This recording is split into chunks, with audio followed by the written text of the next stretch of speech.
What's poppin', Panther Nation and Pantherologists? Welcome to yet another edition of Pantherology. I have not put a video out since my actual reaction while watching the game last week against the Atlanta Falcons, which that was atrocious. So, anyways, I'm giving you my initial thoughts on the loss to the Atlanta Falcons last week, and then I'm going to give you a little midweek report card or mid-season report card, whichever one you want to call it.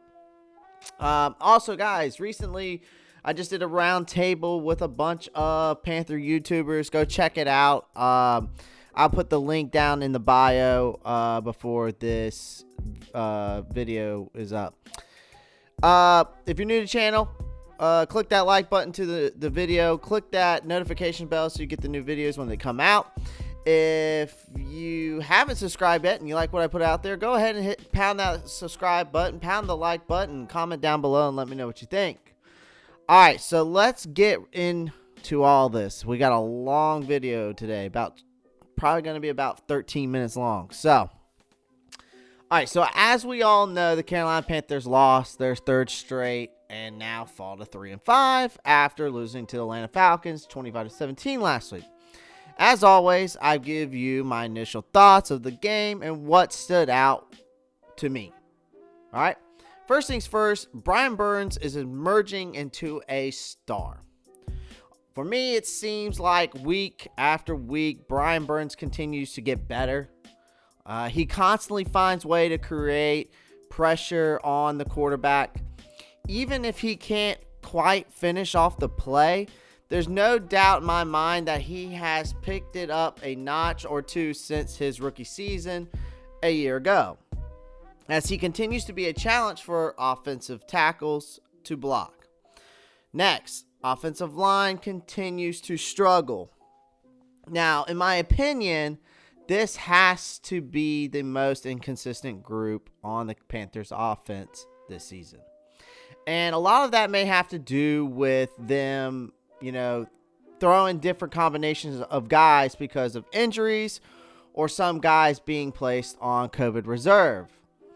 Now, there have been several games where Teddy Bridgewater is just constantly running for his life. And against Atlanta last week, that was one of those nights. Atlanta brought pressure seemingly all night long. The offensive line had a hard time dissecting where exactly that pressure was coming from and who was picking up who. I think Carolina will have a hard time staying in the thick of the playoff conversation if they are unable to protect Bridgewater.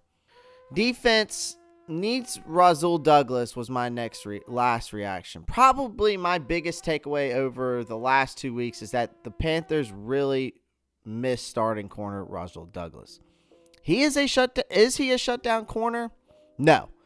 But he makes the routine plays and plays like a veteran. Now, this young secondary stood no chance going up against Calvin Ridley and Julio Jones. And we were fortunate enough last week to not have to face Michael Thomas or Emmanuel Sanders. Troy Pride Jr. is still a ways away from being an impact player, but with Douglas being sidelined, he's being thrusted into a role that he is not quite ready for. Now, Carolina has finished the first 8 games of the season at 3-5. There are some good, some bad, and some ugly throughout the first half of this year. We know the Panthers entering the 2020 season with a brand new coaching staff, and many considered them to be in a full rebuild. Now, the bizarre offseason put the team even further behind by forcing them to establish their systems and philosophies in a virtual setting. All of this makes a good case to grade Carolina on a curve, but we aren't going to do that. Go ahead and call me unfair. Give me a bad review on Rate My Professor. This is the NFL, and I will attempt to grade this as accurately as possible as I possibly can. Here is how the Panthers offense grades out through 8 games. I gave the coaches a C+. Now, I think head coach Matt Rule and offensive coordinator Joe Brady have put together a solid NFL system. Both of these former college coaches did what many coaches do and centered their offense around players that were familiar with their scheme. Quarterback Teddy Bridgewater previously played with Brady in New Orleans. And then wide receiver Robbie Anderson played for Rule in his time at Temple. It's no surprise that Bridgewater and Anderson have been major contributors early on in this season. Brady usually puts his playmakers in positions to succeed by getting them the ball in space. He has, however, had too many questionable play calls thus far, particularly on 3rd or 4th down and short. All in all, I think the coaching staff has exceeded expectations. Winning in the NFL is not easy. They have been able to string together 3 victories in a tough division without their best player, Christian McCaffrey, not playing. He's only played in 2 games. So, next, quarterbacks, C-. I believe Teddy Bridgewater has quickly become a fan favorite in Carolina. He has also been able to win over his teammates. So, in my opinion, those are both extremely important for a quarterback to be able to do. Now, at times, Teddy has looked like poetry in motion, but facilitating the football to his playmakers flawlessly. Then, at other times, he has struggled to push the ball down the field and taken unnecessary sacks. Honestly, he is an underrated athlete that can extend plays with his legs. Some of the stats, like his 2,100 yards passing and 72% completion percentage, are pretty eye-opening. Others, like his 9 touchdowns and 6 interceptions, are not so impressive. But unfortunately for Teddy, there is one stat that is maybe unfairly placed on the quarterback position, and that is winning.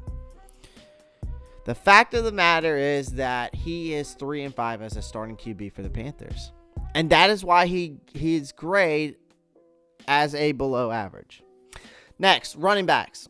I gave it an A+. I mean, how can you not? All-Pro Christian McCaffrey picked up right where he left off last season, putting over 200 yards for a total of offense and 4 touchdowns in his first 2 games. Then he injured his ankle, and I felt that all hope for Carolina's offense was supposedly lost. So insert Mike Davis. Davis has been the biggest surprise for the Panthers this season. He took over for the injured CMC and led the team in rushing in each of their 3 victories. What is even more surprising to me is that Davis's impact in the receiving game. The 5'9", 221-pounder has been one of the best pass-catching backs in the entire league this year. There is a lot of room for improvement on this Panthers offense. Running back is not one of these positions. Next, wide receivers. Gave it an A. As we all know, Carolina's wide receiver room is absolutely loaded with talent. DJ Moore and Robbie Anderson lead the entire NFL in combined receiving yards from 2 wideouts. Now, I believe Anderson has blossomed from a deep threat into an elite all-around receiver that can run any route. Moore continues to develop into one of the best young offensive players in the league, and Curtis Samuel has also started to come around and be more involved in Brady's system after a disappointing start to the year. Brady was able to open up the offense at LSU last season because he had so many pass catchers at his disposal. Look for him to start to spread his 3 talented receivers out more in the second half of the year. Next, tight ends, D-. For me, the only thing that is keeping me from the tight ends from a failing grade is their contributions for blocking the run game. Neither tight end has done anything impressive catching the ball, obviously. Ian Thomas is a nice athlete that was supposed to break out this season with the departure of longtime Panther Greg Olsen. That has not been the case. Chris Manshurts is a blocking tight end and has done an okay job leading the way on a few big run plays. Tight end is a position that needs to be looked at in the offseason or perhaps before the trade deadline. Next, offensive line. I give it a C. Now, to me, the strong side of the offensive line has been outstanding, anchored by right tackle Taylor Moton and right guard John Miller have paved the way for Davis and McCaffrey in the run game. Now, the left side has been a lot less stable. Russell Okung has been in and out of the starting lineup due to injury. Greg Little has been unable to fill in consistently to protect Bridgewater's blind side. The line is headed in the right direction, I feel, and has played a lot better than around this time last year. Still, there is a lot of room, in my opinion, for improvement with this unit. Now, Carolina's defense put on a lackluster of a performance on Thursday night in the loss to Atlanta, and at times looked really bad. Let's take a look at how the defense graded out in all three phases. So first things first, run defense. Coming into the game and stopping Todd Gurley seemed like a pipe dream. However, the Panthers only held him to just 55 yards on the night, but they did give up 132 rushing yards. They played well at times. They also had some breakdowns and had several mistakes, like missed tackles. The one positive thing about the run defense in this game is that they didn't give up a huge gasher of 20 to 30 yard runs. Stopping the run has been a problem for the Panthers all season long, and I don't foresee that being fixed anytime in the near future with the injuries that are amounting. Next, pass defense, I gave it an absolute F because Matt Ryan looked like the Matt Ryan of an old Thursday night and even showed what's left of his mobility as he scrambled for a 13-yard touchdown. Ryan carved up the Panthers secondary, going for 21 for 30 for 281 yards and finished with a QBR of 90.5. I know the Panthers were without Rasul Douglas and Justin Burris and Eli Apple, who was released earlier in the week. So this had the recipe for a disaster, and it was exactly that. Corn Elder, Stanley Thomas Oliver III, and Troy Pride Jr. are not ready to or able to take on the responsibility to play a ton of snaps, but were forced to do so due to the circumstances. Again, this defense needs Rasul Douglas on the field. Next, pressure. I gave it a B. Carolina was able to get Ryan twice on the night with sacks, coming from Marquise Haynes and Effie Aboda. Brian Burns would have had also a sack if it weren't for the penalty in the back end. I thought the pressure was good enough to help the secondary, but obviously it did not matter. Aboda also finished the game with 2 QB hits, and the Panthers as a team finished with 5. So, guys, that is my initial thoughts on the Carolina Panthers loss versus Atlanta and my report card. Guys, let me know what you think. Comment down below. If you're new to the channel and you've already liked and subscribed, I really appreciate the support. Keep the support up. Comment down below. Let me know what you think.